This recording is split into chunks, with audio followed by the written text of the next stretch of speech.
warahmatullahi wabarakatuh. Di sini saya akan mempresentasikan mengenai hasil analisis yang saya dapat, yaitu analisis novel Serendipity karya Eriska Febriani dengan menggunakan pendekatan ekspresif. Dan juga untuk memenuhi tugas mata kuliah teori sastra dengan dosen pengampu Ibu Uum Komariah SPDM Hum. Sebelumnya, perkenalkan, saya Yovan K. Azhara Wardoyo dengan NIM 2101420109. Sebelum melanjutkan ke pembahasan, saya akan menjelaskan mengenai latar belakang. Sastra menggunakan bahasa sebagai medianya karena dengan menggunakan bahasa, maka sastra lebih mudah disampaikan. Karya sastra banyak disampaikan dengan menggunakan bahasa yang mudah dipahami oleh pembacanya, serta diksi-diksi yang indah sehingga membuat pembacanya menarik untuk membaca. Karya sastra terbagi dalam beberapa bentuk, yaitu prosa, puisi, dan juga drama. Karya sastra dalam bentuk prosa yaitu terbagi menjadi dua, yaitu prosa lama dan juga prosa baru. Salah satu bentuk prosa baru yaitu novel. Novel banyak dijumpai di mana saja.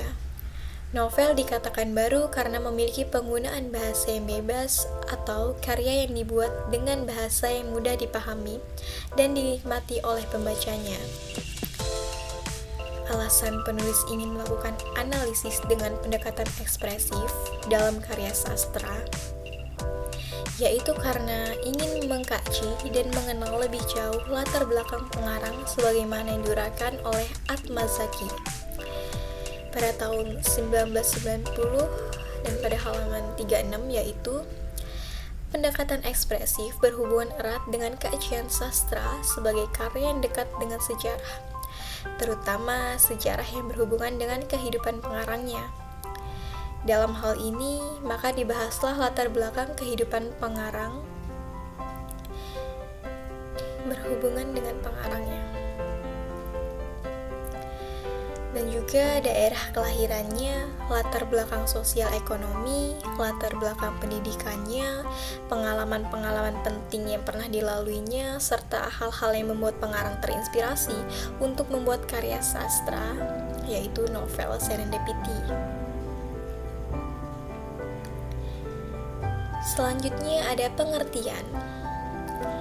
Pengertian karya sastra yaitu adalah karya sastra adalah ciptaan yang disampaikan dengan komunikatif tentang maksud penulis untuk tujuan estetika. Karya-karya ini sering menceritakan sebuah kisah dalam sudut pandang orang ketiga maupun orang pertama dengan plot dan melalui penggunaan berbagai perangkat sastra yang terkait dengan waktu mereka.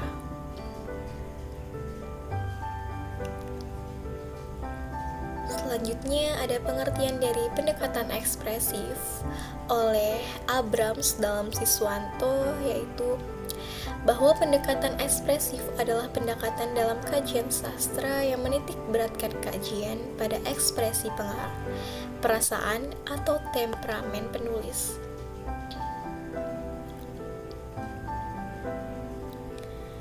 Selanjutnya ada pengertian dari novel.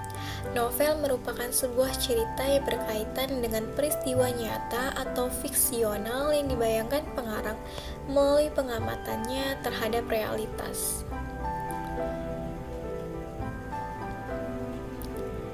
Selanjutnya ada biografi pengarang. Eriska Febriani adalah seorang perempuan yang lahir di Lampung pada tanggal 25 Maret pada tahun 1998. Ia adalah seorang penulis yang menulis debutnya dalam sebuah novel yang berjudul Der Nathan. Eriska Febriani mengawali hobinya sejak kelas 2 SMP melalui media sosial seperti Facebook. Ia sangat menyukai Justin Bieber sehingga menginspirasinya untuk menulis cerita dalam bentuk fiksi penggemar. Selanjutnya ada sinopsis. Sinopsis dari novel yang saya baca yaitu adalah Arkan dan Rani merupakan sepasang kekasih Namun hubungan mereka kandas tatkala Arkan melihat Rani bersama dengan pria paruh baya dan berlanjut mesra di bahunya. Sejak saat itu hubungan keduanya tidak lagi baik. Arkan begitu cuek di kelas dan tidak memperdulikan Rani. Hal ini membuat Rani sangat terpukul, padahal Arkan hanyalah salah paham. Tetapi Rani tidak bisa menjelaskannya. Arkan sangat membenci Rani dan teman-temannya pun di kelasnya juga sangat membencinya.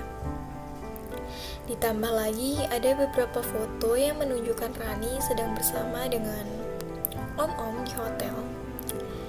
Rumor itu begitu cepat menyebar, bahkan sampai ke ruang guru. Rani sering dibully oleh teman-temannya, terutama Loli. Loli sangat membenci Rani karena Arkan menolak cintanya dan lebih memilih Rani. Setelah rumor itu menyebar sampai ke ruang guru dan foto-foto tentang dirinya diketahui oleh kepala sekolah, Rani terancam dikeluarkan dari sekolah karena ia menjadi ladies escort. Selanjutnya ada ekspresi yang disampaikan pengarang, yaitu ada ekspresi marah, ekspresi terharu, rindu, tertegun, dan juga berpikir.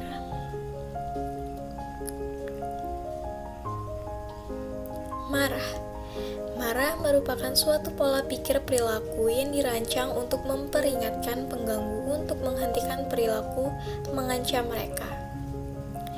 Dapat dibuktikan dengan kutipan berikut, yaitu refleks Rani mendorong tubuh Loli sampai jatuh ke lantai. Kemudian dijambaknya rambut panjang Loli sampai gadis itu mengerang dan menjerit kesakitan.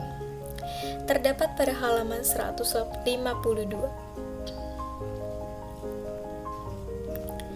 Selanjutnya ada terharu.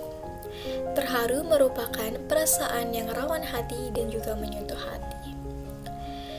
Terdapat pada kutipan berikut, yaitu Rani membuka kotaknya dengan gemetar, menahan dingin dan rintik hujan yang menyerang tubuhnya. Di dalamnya ada banyak bunga dandelion yang sudah berubah layu dan tergenang air. Kotak yang sama, isi yang sama, dan pengirimnya pastilah orang yang sama. Terdapat pada halaman 412. Selanjutnya ada ekspresi rindu, yaitu dia sangat merindukan ibunya yang dulu sosok hangat dan penyayang yang tidak pernah membentak apalagi memukulnya. Terdapat pada halaman 99. Sebelumnya akan saya jelaskan mengenai rindu. Rindu sendiri merupakan suatu ungkapan dan perasaan yang sulit tersampaikan atau sesuatu yang teringat akan suatu kejadian.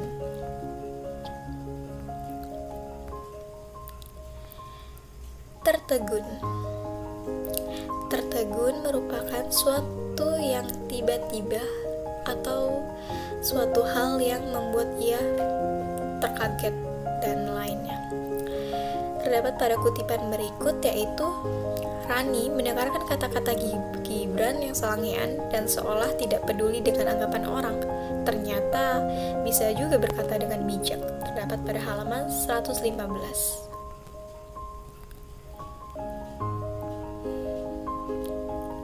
Selanjutnya ada ekspresi berpikir. Berpikir ialah aktivitas mental atau intelektual yang melibatkan kesadaran dan subjektifikal individual.